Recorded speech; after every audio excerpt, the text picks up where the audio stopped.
Ternyata Ismail Sabri seorang pemimpin yang pengecut.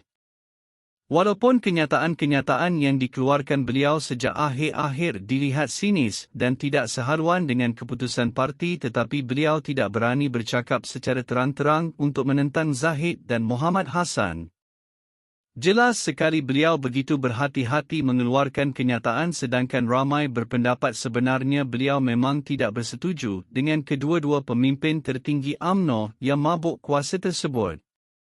Sebagai seorang bekas Perdana Menteri, Ismail sepatutnya berani mengusulkan supaya Zahid meletakkan jawatannya sebagai Presiden bagi membolehkan reformasi menyeluruh dilakukan di dalam UMNO. Ismail, Khairi, Noh Omar, Hishamuddin dan Syahril Hamdan seharusnya bergabung dan mengeluarkan kenyataan menggesa ahli UMNO supaya bersama-sama menolak Zahid sebelum Perhimpunan Agung UMNO baru-baru ini.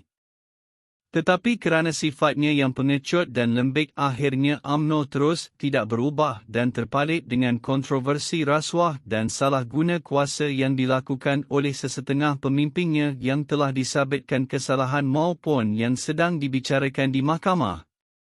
Sementara itu, dalam kenyataan terbarunya, Ismail Sabri Yaakob berkata dia belum memutuskan sama ada akan mempertahankan jawatan naib Presiden UMNO atau tidak dalam pemilihan parti akan datang.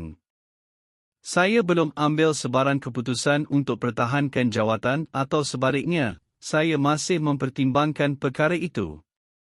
Jadi sama ada saya ada tim, pasukan, atau tidak, ia bergantung kepada keputusan itu nanti. Bertanding pertahan jawatan atau sebaliknya, katanya seperti dipetik Berita Harian hari ini.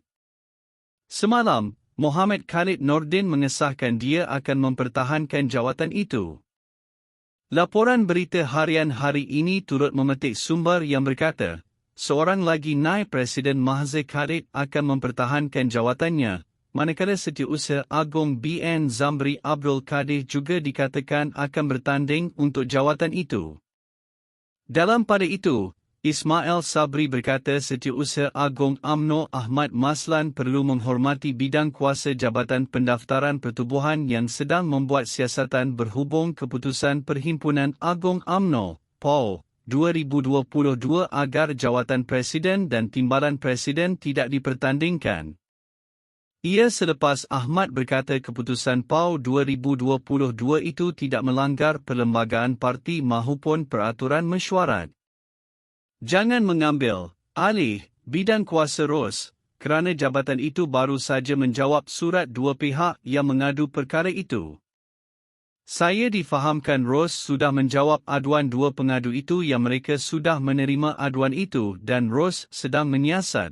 Jadi Ahmad Maslan tidak boleh kata begitu. Biarkan dulu ROS menyiasat, kata bekas Perdana Menteri itu lagi. Berkenaan keputusan PAU 2022 itu, Ismail berkata dia setakat ini menghormati keputusan yang dibuat kecuali ROS membuat keputusan sebaliknya nanti. Kalau ROS buat keputusan lain, kita akan putuskan bila masanya tiba. Katanya berhubung kemungkinan dia akan bertanding untuk dua jawatan tertinggi itu.